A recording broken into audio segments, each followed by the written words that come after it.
Assalomu alaykum azizlar. Bugun osteoartroz kasalligi bo'yicha ma'lumot bermoqchimiz. Xalq tilida tizzaga tuz yig'ilishi deyishadi, lekin aslida bunday emas. Bu tuz yig'ilishi hisoblanmaydi. Osteoartroz kasalligini keltirib chiqaradigan sabablar ko'p. Bulardan eng asosiylari yallig'lanish. Nasliy moyilligan sabab bo'ladi albatta. Yallig'lanishni o'tkazib yuborganda ham osteoartroz kasalligi kelib chiqadi. Bo'g'inlarimizda yallig'lanish kuchayib ketadi. Tog'aylarimizda mo'rtlashlik boshlanadi. Mo'rtlashib, tog'aylarimiz ingichkalashib ketadi bu kasallikda. Organizmga kalsiy moddasi tanqisligi natijasida ham bu kasallik kelib chiqadi. Ko'proq bu kasallik semiz insonlarda ham uchraydi.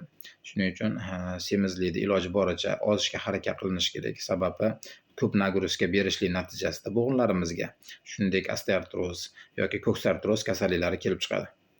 Hozirda osteoartroz kasalligi bilan kelayotgan bemorlarimiz ko'p. Xudo xolasa natijalarimiz yaxshi, samarali bo'lyapti. Apiterapiyani shifosi zo'r bo'ladi bunaqa yallig'lanish kasalliklariga. Faqat shu erta bosqichida kelsalar tezroq natijaga erishish bo'ladi.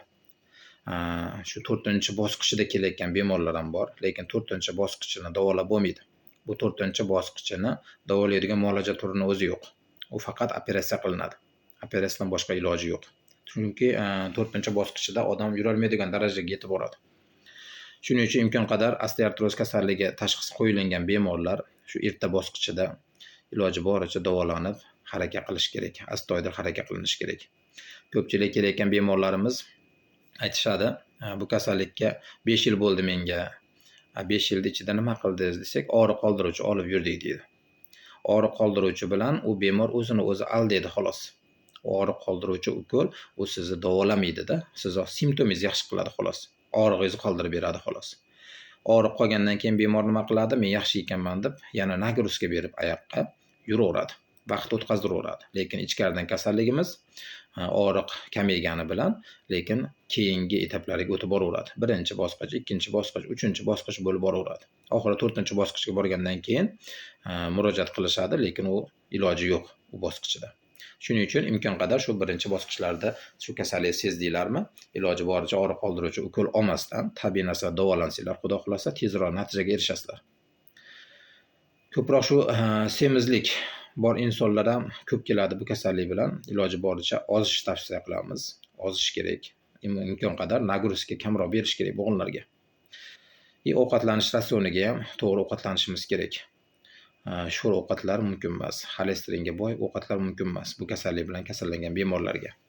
Albatta nagruzka bermasligimiz kerak.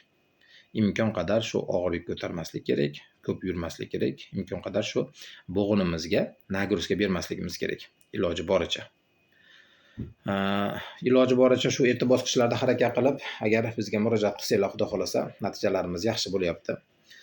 Kelganlaringizdan keyin kasalliklaringizni aniqlashtirib, holatlaringizni ko'rib, shunga qarab giyohlarimiz ham bor, tavsiya qilinadi. Yoshlaringizga ham bog'liq bo'ladi bu giyohlarimiz berishligimiz, malhamlarimiz bor. Apiterapiyaga qo'shimcha ravishda foydalanamiz ulardan. Natijalarimiz yaxshi, xudo xolasa. Ko'ngil to'q qilib kelinaveradi. Shu osteoartroz kasalligi bor kasallar faqat erta bosqichlarida